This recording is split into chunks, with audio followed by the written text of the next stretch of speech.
Anyway, I came to Yellowstone, and there were black bears here, but the big deal was grizzly bears, and there were some fairly florid statements being made about grizzly bears and what was happening to them. And this was in 1983, and they were circling the drain, ready to go down the black hole. In fact, one guy actually said, one more female out of the system, and it's all over. They're down the black hole to local extinction. We had a bear biologist by the name of Dick Knight. And I said, Dick, give me a read on this statement. This guy's from Washington. He's got a lot of identity. People were listening to him. Is there any truth to that? And you'd have to know, Dick, I can't, in this setting, repeat what he said. But you can imagine. And Dick said, no, just don't believe that. But, he says, that doesn't mean that we can be complacent about their status. And so we started out from there. We started out with the communities not on board.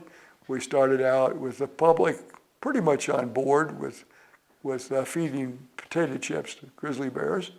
And oh, by the way, if you look in the record and find out about injury records that go way back, the ones that we have, and how many fingers and hands and so forth were seriously damaged by somebody trying to feed grizzly bears potato chips, or anything for that matter, because they're not gentle, when they grab it. So that was in 1983, but there was great concern about the status of grizzly bears. Managing a population of grizzly bears, and one of the canons that we go by is that a fed bear is a dead bear, and not everybody saw it that way, especially since they were brought up on a diet of being very tolerant of people feeding bears.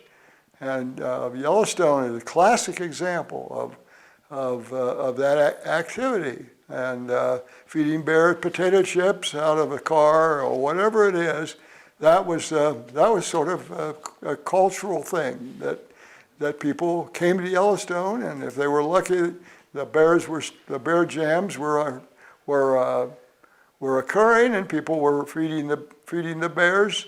The Park Service had arranged to feed bears garbage from the concession. The restaurants and so on were fed. I mean, it was a embedded, so to speak, and I suppose there were people who were opposed to it at the time. There were, but that was the way it was. And even today, people of some age now remember when they were brought here by their parents. They were feeding bears. When they probably reached its peak after the war, when the visitation was starting to build rapidly, and we were still, I don't remember exactly the year that feeding garbage had stopped, but it was somewhere during that period that we recognized that that's a bad thing, a bad precedent that we've had here. Of course, long before that, people were putting along in their old Nash or whatever it was. They were feeding bears, and it was hard to overcome. When you have allowed some activity like that, and even promoted it with things you're doing, it's hard to come in and say, it was a mistake. We were wrong, dead wrong, and as it turned out to be. Because once you start, it's very hard to stop because they're so tuned into that source of food. Sure, others could speak more eloquently to that. But by the time I got to Yellowstone, that had pretty much stopped. There were other problems, however, in the gateway communities around the park. People leave their dog food on the porch. You know, everybody leaves dog food on their porch. Bears know that, and they get into trouble with dog food, and for apple trees, and all kinds of stuff that was available to people.